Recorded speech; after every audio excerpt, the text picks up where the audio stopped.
I'm recording to the cloud. Laura, I'm going to hand over to you now. I'm going to start sharing my screen. Thanks, Jessica, and thanks, Nicole, for working through all of that. Really appreciate it. I'm going to wait a couple minutes just for the top of the hour before getting started, but thanks for getting our screen all set up and looking forward to the session. Yeah, and do you want to just explain to everybody that we have language interpretation if they require? Yeah, and I have a note to add to the chat, so I'll say it now and then I'll say it again a minute or two in. We have the opportunity for interpretation today, so you can choose between English or French, and it will be really important to do so because we will be switching throughout the training to make it as interactive as possible. So to change your language, if you hover over the bottom of your screen, you'll see a black bar. And you should see something that looks a little bit like a globe. And if you click on that, it defaults to original audio, but then you can click to either English or French and choose your language from there. So once you do that, then you'll be in the right channel so that you'll be able to hear the interpretation that you've chosen. And I'll go through that again in another minute or two.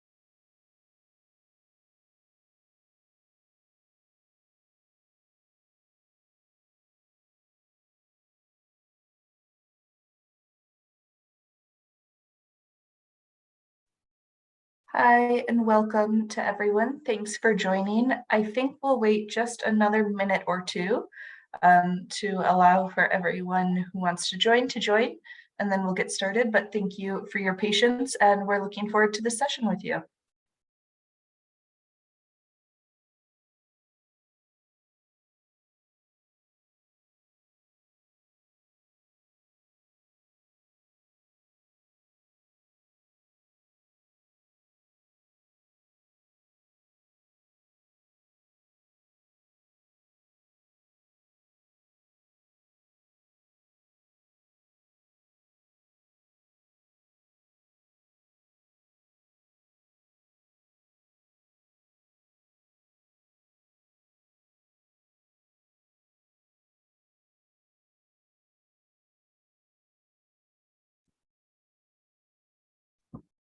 All right, I think we can get started, and we'll hope that others join as the session continues.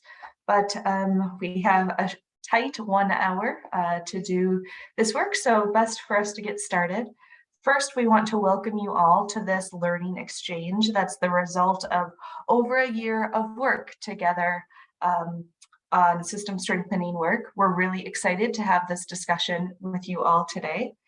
I want to first highlight that we are doing this session in both English and French. So it's critical that you choose your interpretation language. And to do that, if you hover over your Zoom screen, you will get a little gray or black bar at the bottom of your screen. You should see something that looks like a globe. You click on that, and then you select English or French, whichever you would like to be listening to. If anyone is having issues selecting their interpretation language, please put a note in the chat or unmute and let us know. And I'm going to repeat the message that was in the chat previously for anyone who has just joined so that you're able to see that. And with that, we will get started. So next slide, if you don't mind. So today we will have facilitation from several facilitators that you have seen throughout the course of the system strengthening work. We have Brenda Archiro, who is based in Uganda and is Water for People's Country Director in Uganda. We have Alaire, who is representing IRC and has been leading all of our trainings in French. We have Jessica, who is based in the Netherlands, and she will be, she has been really leading all of our online courses, and you'll hear a little bit more about that at the end of today's session. We have myself, I'm based in the USA and work with Water for People. We have Loretta, who is also with Water for People and working in Uganda. And while Sonata has participated in many sessions on the French side and works for IRC, she is out sick and will not be able to attend today. But we're really excited to be working with you all. And now I'm going to pass it over to Nicole to share a little bit about the work so far and what's ahead. Great, thank you so much, Laura, and thanks everyone for joining today. As Laura mentioned, we're really excited to wrap up and conclude the work on WASH system strengthening by hearing from you around your experiences, what you've learned so far, and what you would still like to work with other peers on in the coming months and years. So we know that WASH system strengthening is really fundamental to any other activity within the WASH sector. So this has been one part of the capacity strengthening package that we've worked with many of you on. Specifically invited to today's event are those countries who participated in the one-on-one life cycle costing training and coaching. So you have peers from Kenya, Madagascar, Malawi, and Ethiopia. And we hope that today is an opportunity for you to also connect with each other and perhaps even form, an informal community of practice where you can reach out to each other in the coming months and continue to share your experiences and some ways forward to address many of the challenges in WASH system strengthening. So today we will discuss some of those experiences, and then we also want to mention that while ProWASH is closing, we are still going to leave you with some sustainable tools to help you with WASH system strengthening moving forward, and I'll talk about those at the end of today's event. Thank you. Over to you, Laura. Thank you, Nicole. So our agenda for today, we're already done with the first 5 minutes, welcome and introductions. Then we'll provide a brief overview of the way we've worked with each team. And then from there, we'll have a discussion. And this is what we're most excited about, is learning more from all of you and your experiences. So we're hoping you all feel comfortable sharing how you have implemented the tool, challenges, and we'll guide you through that work. And then we'll take a couple minutes at the end to discuss next steps. So just a reminder of where we started and where we are now. We started in July of 2021 with the WASH Systems Academy course. And you'll recall that was an online course that was targeted to your context and focused on system strengthening. From there, several RIFSAs applied for one-on-one support, which was the training that we provided over the last several months. And so once we selected the teams to work with that one-on-one support, we developed a tool. And Alaire and Brenda will tell us a little bit more about the tools that were developed. But in Madagascar, we focused on a direct support costing tool. And in the other countries, we focused on a life cycle costing tool. We then went through a virtual 4 to 5 week training on the tool. We had a period for remote support. And now we're at the end of this round of engagement, which is really focusing on applying and sharing the learnings from the last year or so. And we hope that today is just the start of applying and sharing those learnings. As Nicole shared, we're hoping that this could perhaps be the start of an informal community of practice where you all continue to share with each other and learn from each other moving forward. So I'm now going to pass it off to Alaire to talk about the work that was done in Madagascar.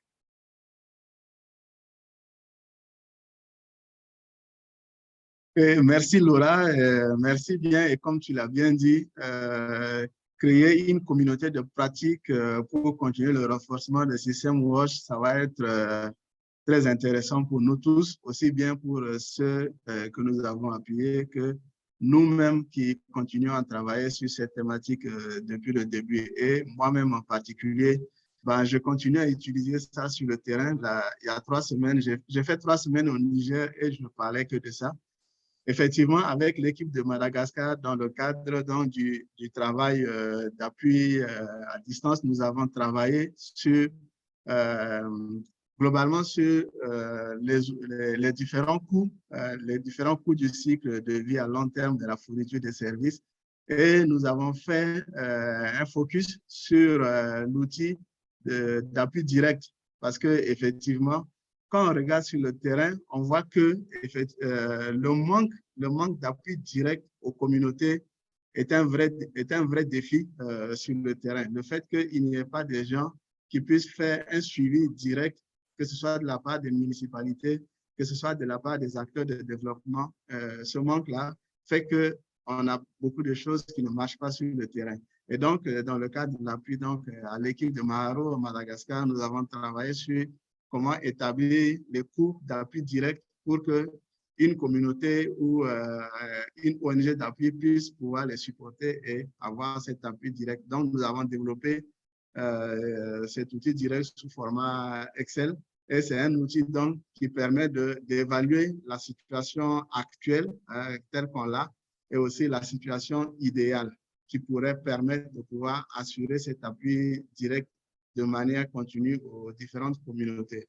Nous avons utilisé cet outil, donc nos équipes de Madagascar ont déjà commencé à utiliser cet outil pour faire du plaidoyer, pour communiquer non seulement en leur sein, mais aussi commencer à influencer d'autres acteurs de développement qui interviennent dans leur zone. Et je pense qu'ils vont nous revenir dessus parce que nous avons, après les 4 séances de cours, nous avons débouché sur une feuille de route pour déclencher le renforcement des systèmes WASH, donc dans la zone du projet qu'ils mettent en œuvre. Et dans cette feuille de route, ils ont énuméré un certain nombre d'activités selon les 9 composantes fonctionnelles et ils ont déjà commencé à mettre en œuvre cette feuille de route. D'ailleurs, nous avons fait le suivi, donc après les cours, nous avons fait un certain nombre de séances de suivi et aujourd'hui, je pense qu'ils reviendront pour partager avec nous tout ce qu'ils ont eu comme avancée en mettant en œuvre cette feuille de route donc, qui concrétise le renforcement du système WASH. Donc, voilà un peu ce que je peux dire de manière rapide sur l'appui que nous avons eu avec l'équipe de Madagascar. Et j'espère bien qu'ils partageront beaucoup sur ça avec nous dans cette séance. Merci bien, je redonne la parole.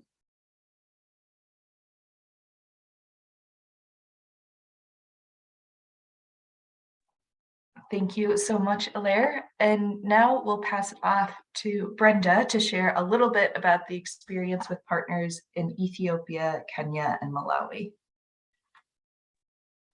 Thank you, Laura. Good morning, good afternoon, and good evening to everybody.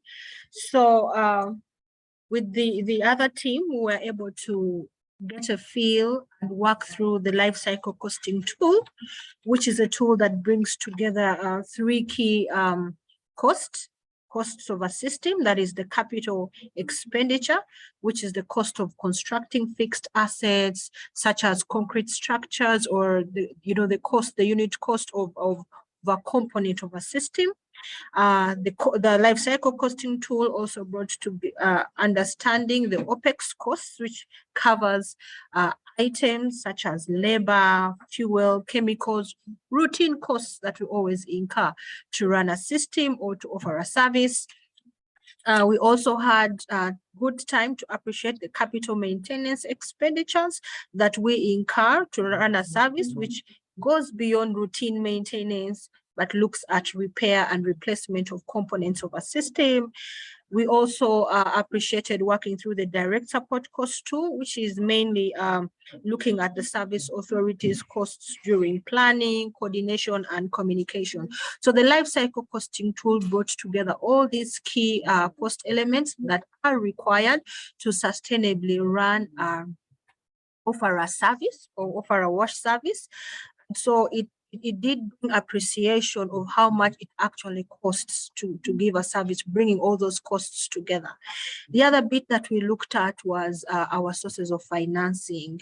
It is one thing to understand the costs that are needed to give or offer a sustainable wash service, but it's also the other thing to know where the funding is going to come from. So we also had sessions digging deep into the 3 T's that we all know, that is transfer, tariff, and taxes, which are the main really sources of financing in any sector. So we were able to analyze that, and then in the end also determine the gap, having known what the life cycle cost looks like to offer a service vis-a-vis the sources of financing that we have. Of course, we're able to determine the gap therein, and in most cases it's normally a gap, because I mean we work with limited resources, so in most cases it's a gap. And so we're able to appreciate, you know, that we know this is the gap, so how do we forge a way forward?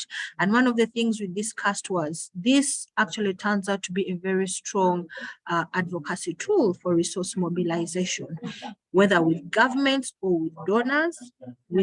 You're able to have information to make them appreciate cost of offering a sustainable service vis-a-vis the finances that you require. So it's a very strong advocacy tool for resource mobilization.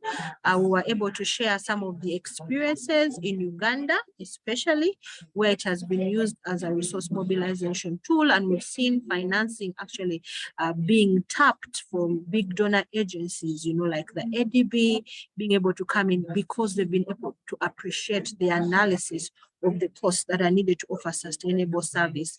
Well, the other thing that, of course, was a key takeaway for the team is the need for available data. If you're going to successfully work with the life cycle costing tool and be able to generate information enough for advocacy and resource mobilization, you certainly need data. Data to do with, you have to know the system costs, component costs, first of all, the functionality rate, the average CapManex cost or capital repair and replacement costs.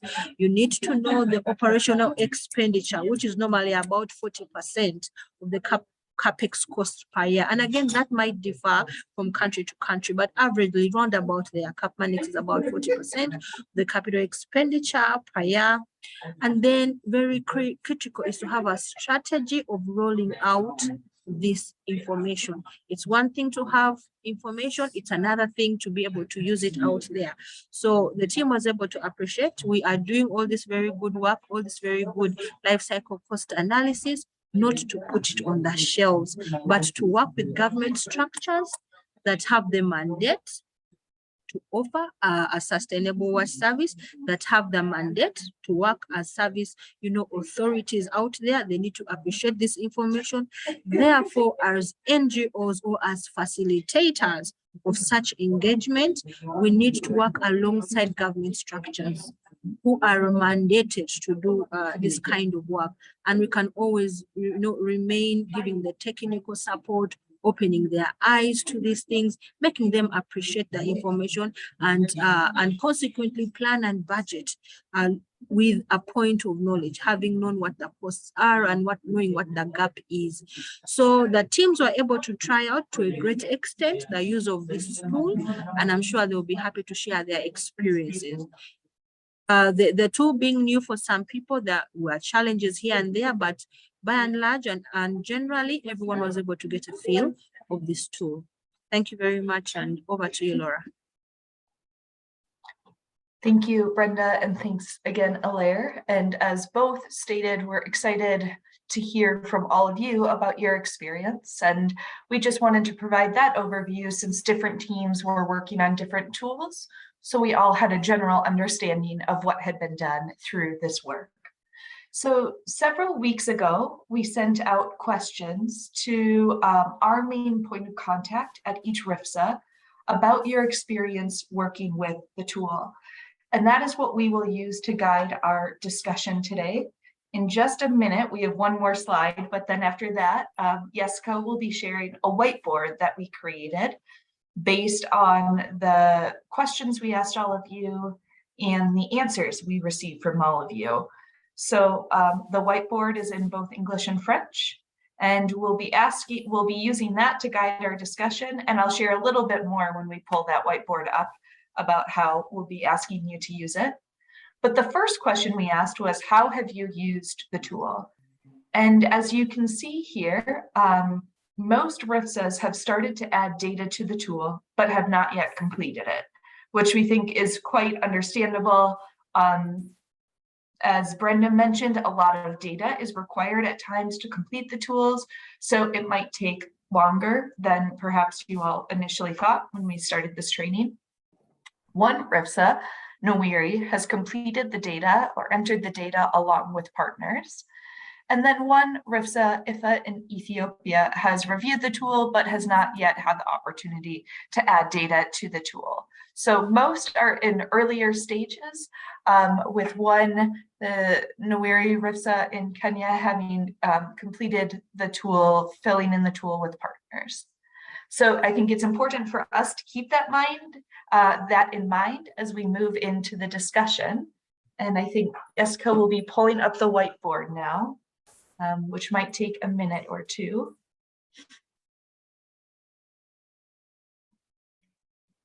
Here you go. All right, thank you. So first we'll take a minute to orient ourselves to the board.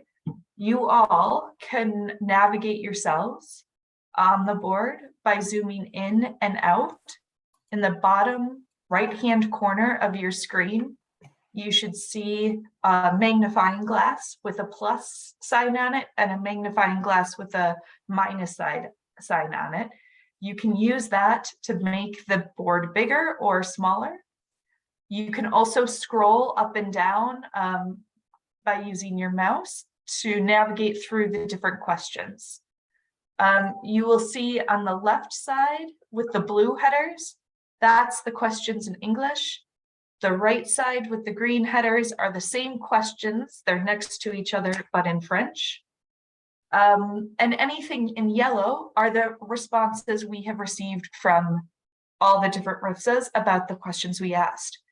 But if you zoom out far enough, you will also see that we have some purple stickies that you will be able to drag and edit and add text to, so that you can add additional comments on each one of these questions.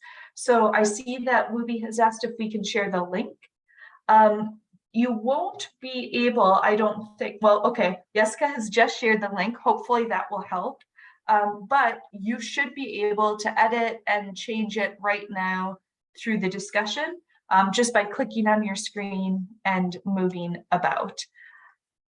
So I'm going to pause to see if there's any initial questions just about how to use the whiteboard before we get started in our discussion.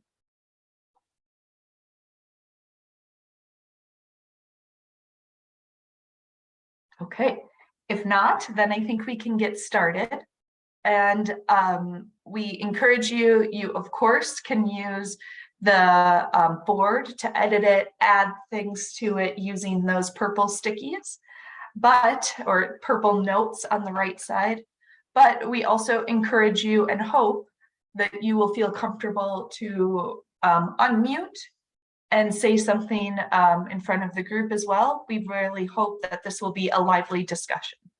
And so what we have here is just to guide us and get us started, but really hoping for your engagement as we go through this. So each one of us will be taking a different question. So the first is one that I will be facilitating, and that is, what plans do you have to move this tool forward? And so as I previously shared, most of us have not started working on the tools in a lot of detail.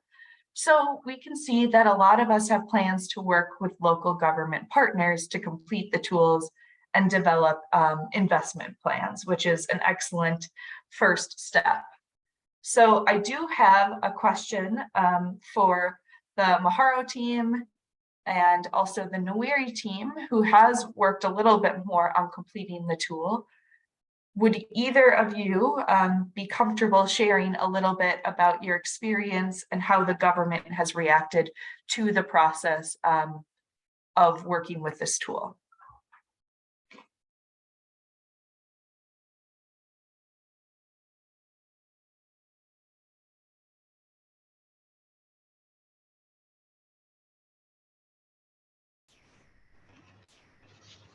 Oui, bonjour tout le monde. Oui, ici c'est Anzara du projet Maharu à Madagascar. Donc, merci pour la question, Laura. Comme Hilaire a dit tout à l'heure, nous avons fait beaucoup de plaidoyer au niveau de responsables gouvernementaux et aussi les autres acteurs en WASH qui travaillent à Madagascar. Donc, une fois la formation effectuée avec Hilaire et Senata, avec le plan d'action, donc nous avons profité de présenter, d'apporter les plans d'action sur le renforcement du système au niveau du cluster WASH national et régional. Donc, du côté cluster WASH régional, donc, la direction régionale de l'eau, assainissement et hygiène ont été vraiment contents par rapport à l'approche, et les autres acteurs aussi sont vraiment intéressés à collaborer avec nous sur le renforcement du système WASH. Une activité qui a été déjà mise en œuvre était la mise en place de services techniques au niveau communal. Comme Hilaire a dit tout à l'heure que le manque d'appui direct au niveau commune est encore très... il n'y a pas encore d'appui direct. Donc, c'est pour ça que nous avons mis en place ce service technique-là au niveau des communes. Et la direction régionale nous a sollicité de présenter notre approche à tous les membres du cluster WASH régional. Et tout le monde a été persuadé que c'est vraiment nécessaire de mettre ce service-là au niveau des communes pour assurer donc le suivi et l'appui direct au niveau de ces communes-là. Donc, au niveau national, lors de la réunion du cluster WASH national, en présence de tous les acteurs en WASH dans le pays, donc, nous avons aussi présenté notre plan d'action sur le renforcement du système WASH. Et là, du coup, 2 ou 3 semaines après cette présentation, il y a la redynamisation d'un organisme au sein du ministère qui a été en sourdine il y a quelques années. Donc, voilà un peu ce que nous avons pu effectuer jusqu'actuellement. Mais concernant l'outil, nous avons déjà initié à le compléter, à le remplir comme dans notre réponse dans la questionnaire que vous avez envoyé. Merci beaucoup.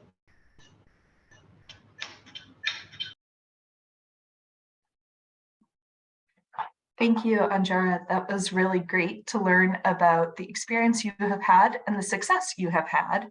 And I think one point that really stuck out to me was that you were using this at multiple levels of government and thinking about the different ways that it can be used by the government.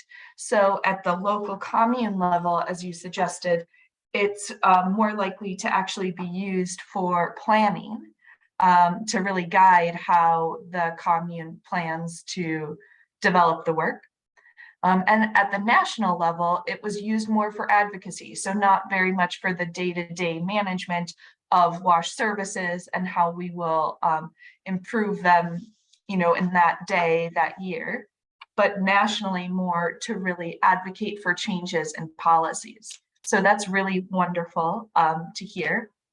And I'll pause before moving on to see if anyone else has anything they would like to add about how they plan to use the tool moving forward or what they have done so far with the tool.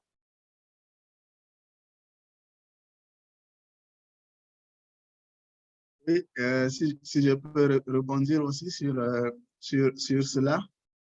Là, souvent, quand on dit aux collectivités de mettre en place des services techniques pour faire le suivi de proximité des services sur le terrain, la question de moyens financiers est évoquée comme blocage. Mais j'imagine qu'avec cet outil d'appui, d'estimation de coûts d'appui direct, et lorsqu'on établit les différents coûts et qu'on voit les sources de financement possibles et les gaps, finalement, le plaidoyer peut faire que les autres acteurs se rendent compte que non, ben, c'est des choses qui sont réalisables, ce n'est pas tant hors de portée des collectivités. Je ne sais pas si aussi bien au niveau des autres pays que de Madagascar, est-ce qu'il y a eu cet effet de convaincre les gens que, bah, une fois qu'on a les chiffres réels devant soi, on voit que non, c'est des choses qui sont réalisables et que c'est à la portée des collectivités, des districts.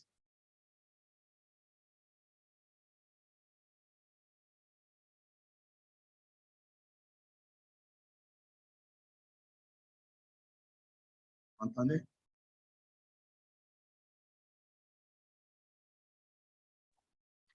Yes, Allô? thank you, Hilaire. Oui, oui, oui. Okay.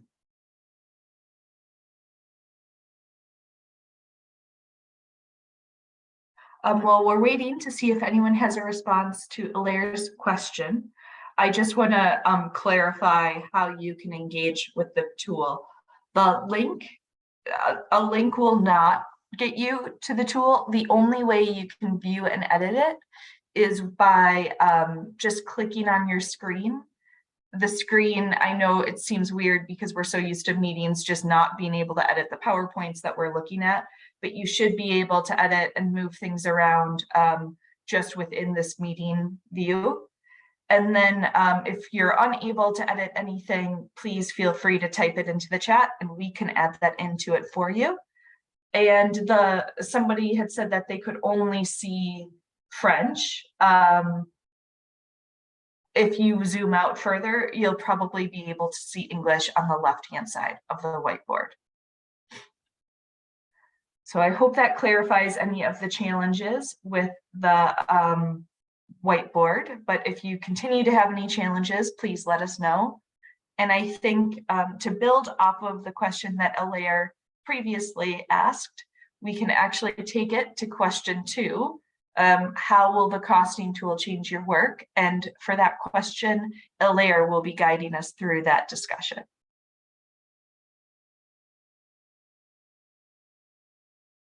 Oui, merci. Effectivement, maintenant que on a vu tous ces outils, que ce soit les outils pour l'établissement des coûts d'appui direct, les outils pour les coûts d'investissement, les outils pour les coûts d'opération, les coûts de fonction. Maintenant qu'on a tous ces outils et qu'on a une bonne compréhension du fonctionnement de ces outils, comment maintenant ces outils pourront nous aider dans le travail que nous faisons au quotidien sur le terrain, surtout pour assurer la pérennité, la durabilité des services WASH qui sont délivrés aux communautés sur le terrain.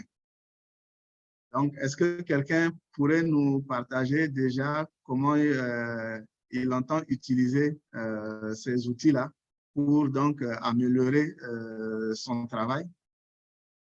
Hein, nos collègues de Malawi, Kenya, Ouganda, ou Madagascar. Comment ces outils peuvent contribuer, faciliter votre travail au quotidien à partir de cet instant? Quelles pourront aussi être les principales opportunités qui pourront être saisies donc, pour l'utilisation de ces outils d'établissement des coûts à long terme?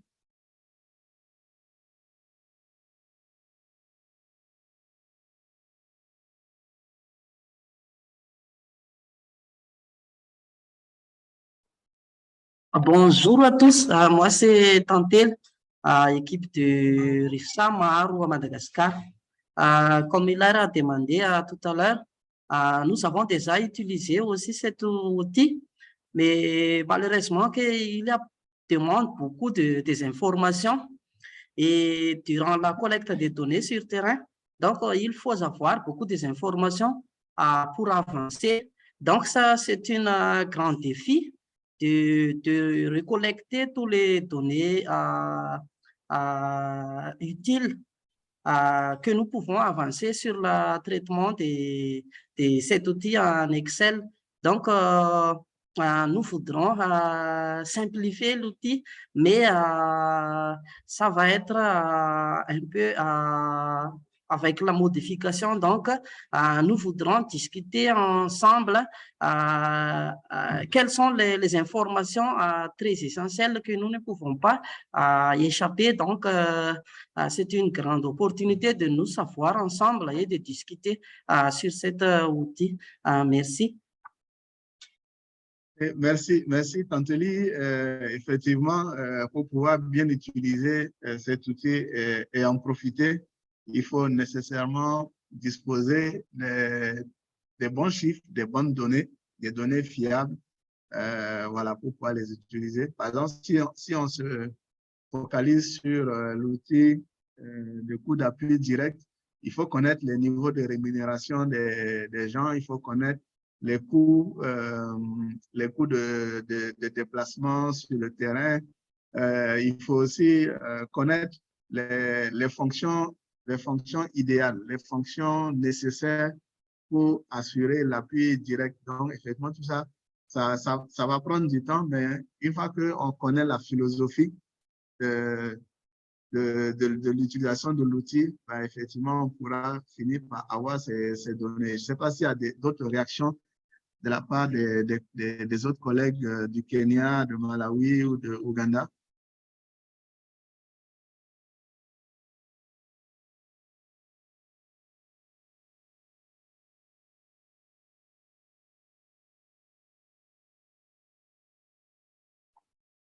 Alaire, I will just add something that I see in the chat that you likely did not see because you are facilitating this question. But one comment is what we have faced as a challenge is different costs expended on the schemes constructed a long time ago, such as 10 years before, and that the actual costs during that 10 years and current inflation rate for rehabilitation costs.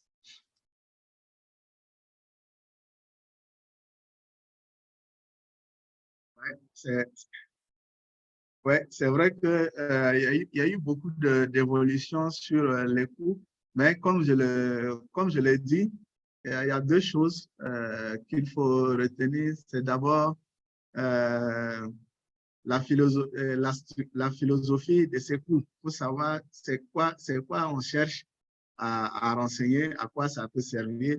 Et puis maintenant, la deuxième chose, c'est de pouvoir disposer de coûts moyens. Parce que, qu'on le veuille ou non, même à l'intérieur d'un même territoire, il y a beaucoup de variations et on est obligé de travailler avec des coûts moyens. Alors, si on travaille avec des collectivités, on peut s'appuyer sur les données issues des fonctions publiques territoriales. Généralement, à ce niveau-là, on a déjà des coûts, par exemple, de salaires qui sont fixés à travers des textes, donc on peut utiliser, et aussi les coûts, par exemple, des missions de déplacement de terrain. On peut s'appuyer dessus pour pouvoir faire ces premières estimations. L'idée, c'est quand même de savoir combien ça pourrait coûter à peu près pour assurer un appui direct de manière permanente à nos collectivités.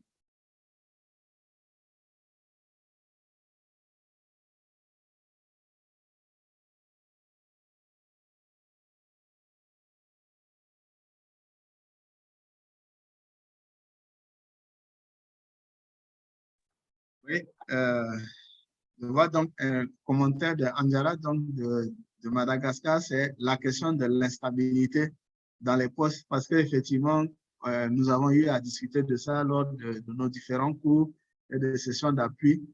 Le renforcement des systèmes WASH se base effectivement sur des structures ou des personnes qui doivent être plus ou moins stable pour qu'on puisse construire des choses dans la durée. Mais effectivement, lorsque on a des interlocuteurs qui changent de manière fréquente, on aura du mal à vraiment avancer, surtout lorsqu'on travaille sur des niveaux stratégiques.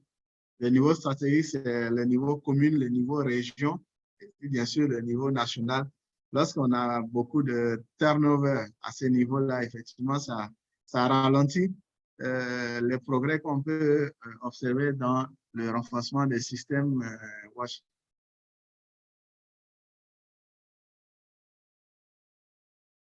Ok, le temps tourne, on peut avancer donc sur les questions suivantes.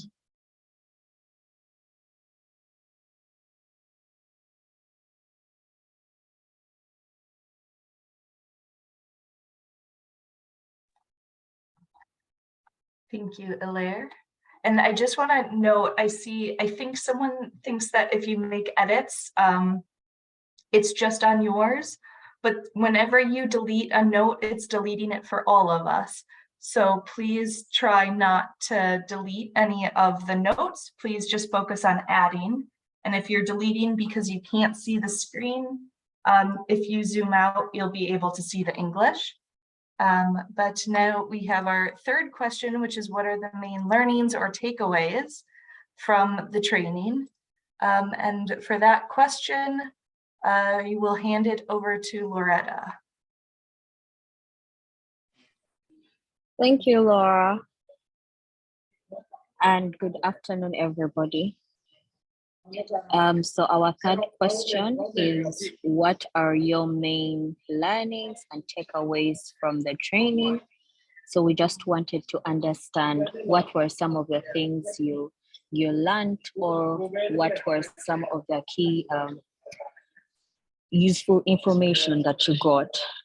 So we had the types of costs, of course, which we discussed, the importance of using the life cycle costing for scheme governance, and then the life cycle costing tool, which helps to track the status of the WASH systems. And this was because mostly you had to use the functionality to mostly determine the costs of the system. And then I'm glad to hear that it gets better as you use it. That means you've been trying, which is good. Then there was a deep understanding of the life cycle costing analysis as a tool to sustain WASH services, which is very good as well. The tool has a lot of information to fill in, and I think Brenda mentioned this, you will need a lot of data, but then you also need to adapt it to the national and regional and local context. The capacity building training will help us to understand / strengthen the WASH system, as well as sustainability from the 9 main elements. I think this was really around the building blocks. If we have improved one element of the WASH system, the other elements will also improve. Okay, and then we have systems thinking, exercising the life cycle costing tool, which is also very good. And then our last takeaway that was shared was data is very important at the start point for the rollout. The life cycle costing tool helps to do evidence-based tariff decision by government and community. We learned that this should not be any undermined costs. Everything expense be forecasted and accounted. The most interesting part is knowing that services can be sustained as long as cost is recovered, which is true. So these were some of the key learnings that we had from our sessions, and I was curious to see if there were any more. I'm glad to see in the chat that yes, it will get better as we use it repeatedly, which I'm hoping we will be trying out. I don't know if anybody else has any more insights into our main learnings and takeaways from our trainings. it's really open to the floor, because these are just some of the few that we got from your teams, your main contact people. So if anyone has any more insight into learnings and takeaways from the training, that will be very nice.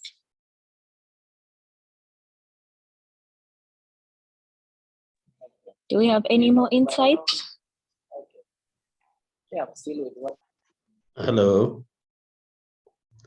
my name is Robinson from Kenya, and particularly at Samburu, Kenya. I'm going to assume that the silence means that all our learnings and takeaways were captured. I Sorry, didn't see Loretta. so much. Yes. Someone was responding. I'm just not sure if maybe you couldn't hear. But in Oh, the I English couldn't channel, hear. we had Robinson from Kenya. So I think maybe we can let him respond. Yeah, my Oh, name sorry. is. Please go ahead. Thank you. My name is Robinson Macharia from Kenya, particularly in Samburu County. Actually, as concerned with the tool, I found it prudent, and it's so good because as an engineer, it really helps me. One, being a tool for resource mobilization.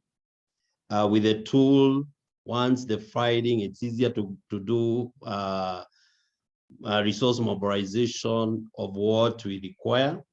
Then is a tool that I have actually been using during the implementation of projects, because vis-a-vis based on the allocation given per particular activity, it is easy to follow up. Also is a monitoring tool. It can be a monitoring tool and an evaluation tool. It really assists me to see whatever I have been putting in the tool.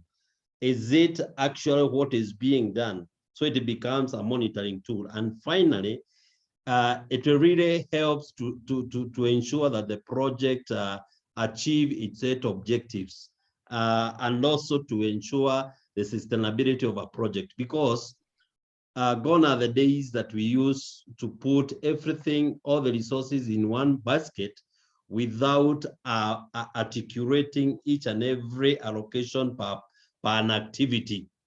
And in that, it was a bit tricky, because most of the projects you find an activity would even go and use more resources than it was allocated. But with such a kind of a very magic tool, it becomes prudent and easy for an implementer or an engineer or a supervisor to ensure that whatever have been budgeted is the one that is being used. And whatever had been used, if it is the issue of cost, the fixed assets, the apex cost, the capital maintenance cost, these all the costs are implemented or are used according to what have been planned. So within the project cycle, the tool will actually assist in ensuring that everything that have been planned or designed, it is done as per the specification. And that one helps to ensure that we don't have a project cost overrun, or even ensuring that our projects are done as per specification and also within a specified time. Thank you. It's a good thing, and it's with the practice, I think we shall be there, but it requires more time. The challenges that I have been undergoing, mostly it deals with the data. Most of the data that we have, even in these remote areas, is outdated data, the 5 years old data. And those ones, these data, sometimes once you input them, once you analyze them, the results that you get does not actually reflect the current happening or the current data or the occurrence that you require to be done. So it becomes a bit tricky, especially when it comes to data. So we would like maybe to harness more on the data correction, the analysis of the data, and trying to filter that data so that the data that I may be using will be accurate and will give accurate results or accurate finding for the as a threshold to ensure that the project that is being done, it's up to standard and is within the required remits. Thank you. God bless you. Wow, thank you, Machari. That was very insightful. And it's interesting to see that it has been used as a monitoring and evaluation tool, allocation of resources, and basically a Gantt chart, if I would call it. But thank you for your insights. And yes, I understand that the challenges of the data, which is not current, and trying to work around that, but hopefully maybe we can get resources for data collection, but then also interest the government bodies to have money put aside for this. So I'll just pass it over to you, Laura. Thank you. Thank you, Loretta. And I think what Robinson said at the very end about challenges with data transitions as well into the fourth question that Brenda will be facilitating for us.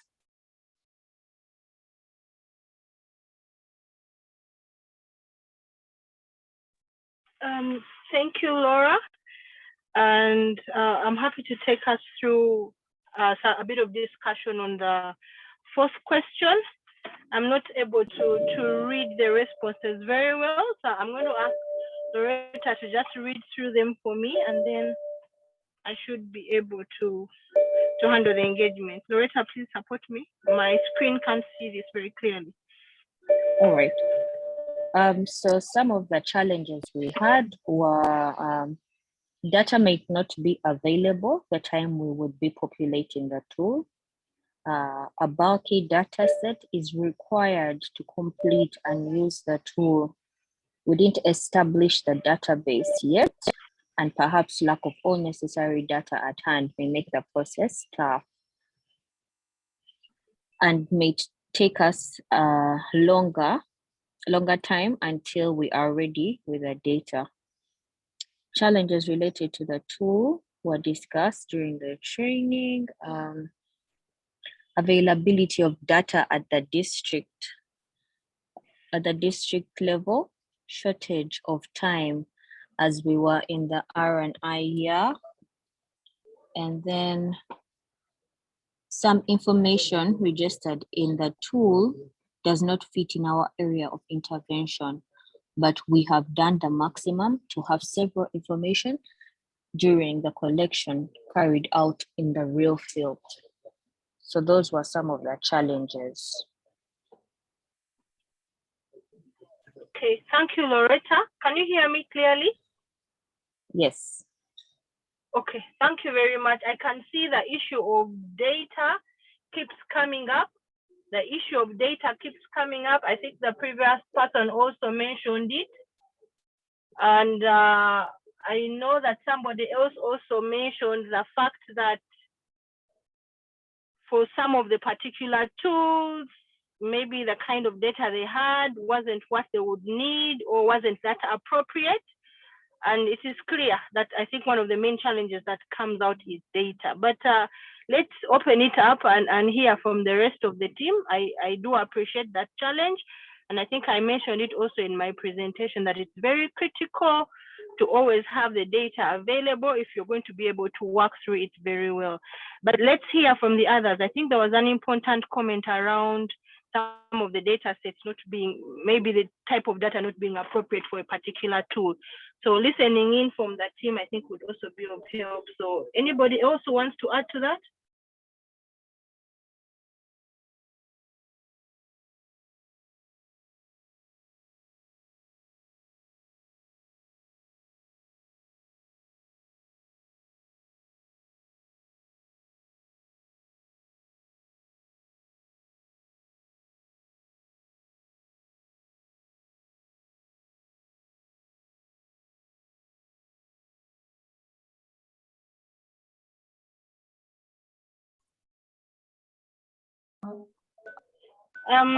Yeah, the house seems to be very silent, but Laura, do we have something in the chat? We do not. So I think that data is definitely the biggest challenge across the board, which is something that we heard a lot during the training as well. It does take time to collect the data. And as we said, the results from the tools will only be as strong as the data collected.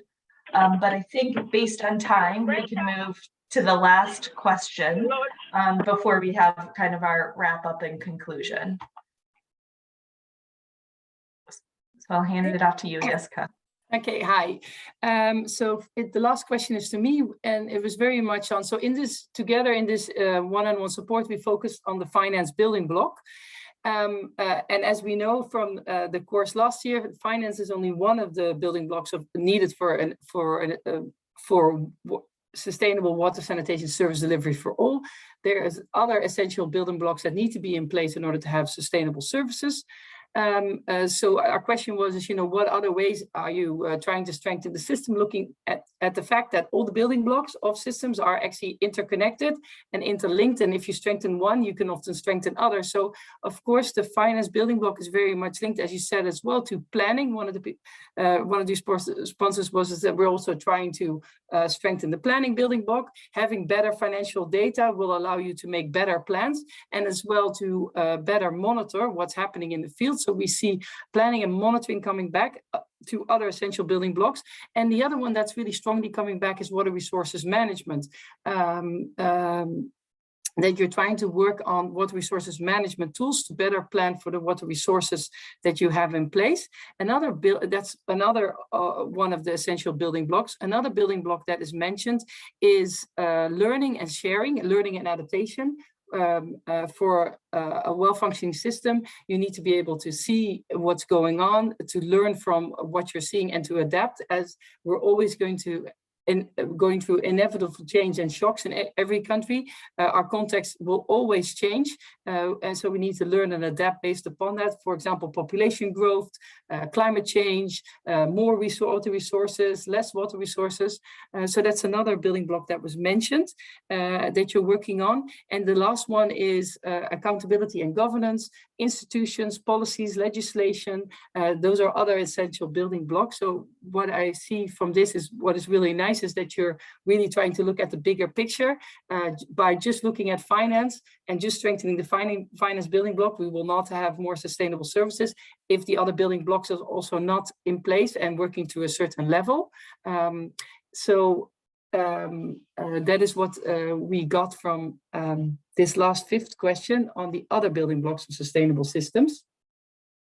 So if anybody would like to mention maybe something on that, then please put that in the chat so I can hand over to Laura and Nicole for the closing. But from this, at least, it's really nice to see that idea that finance is embedded and interlinked with other building blocks is really coming through.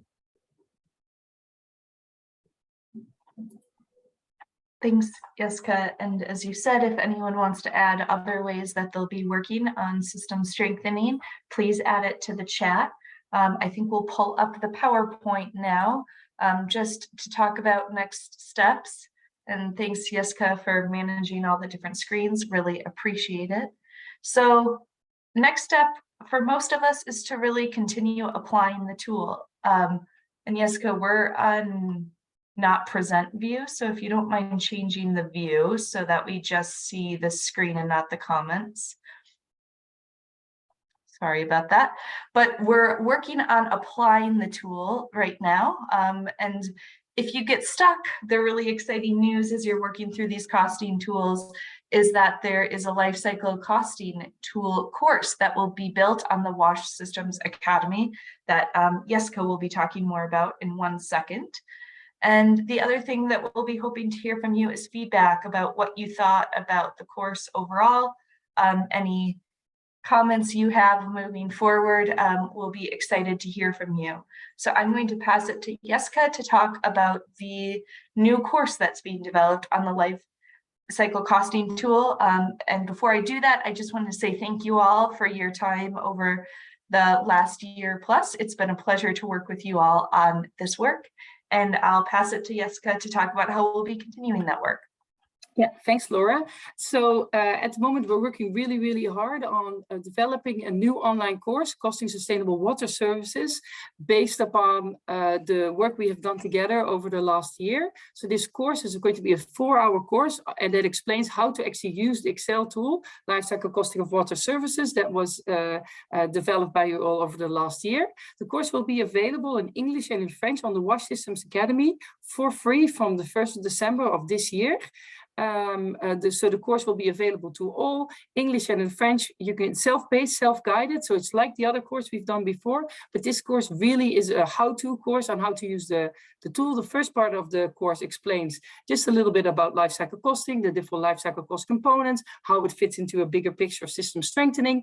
And then the second part of the course really goes into with detailed tutorials on how to actually use the course. So hopefully this will also help you in getting going after today, and as well it's something that you can share with your other colleagues and implementing partners, because collecting the data is and using the tool is something you can't do alone, but you will need others for as well. So this is it for me, and I'll now hand over to Nicole for the last words.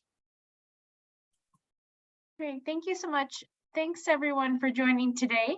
I really appreciate hearing from you about your challenges and experiences.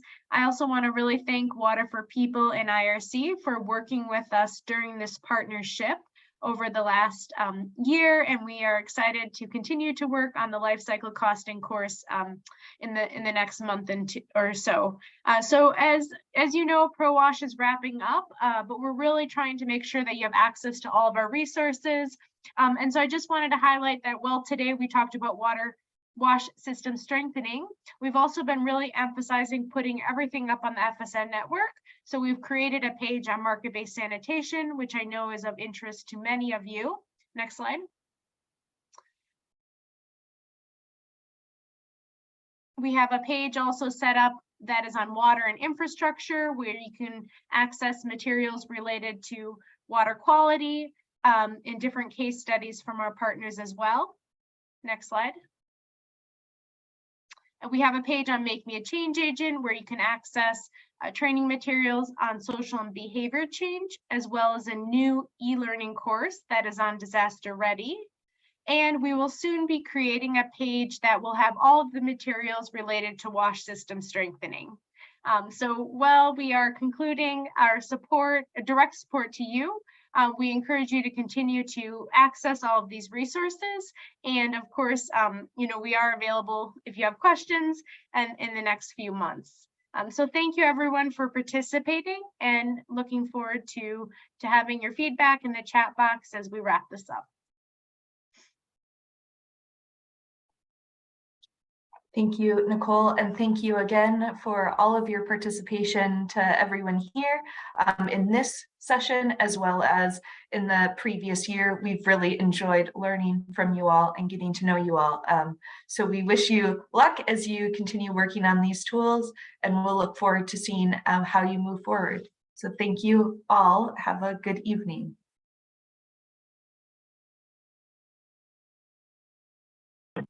Thank you. Bye-bye.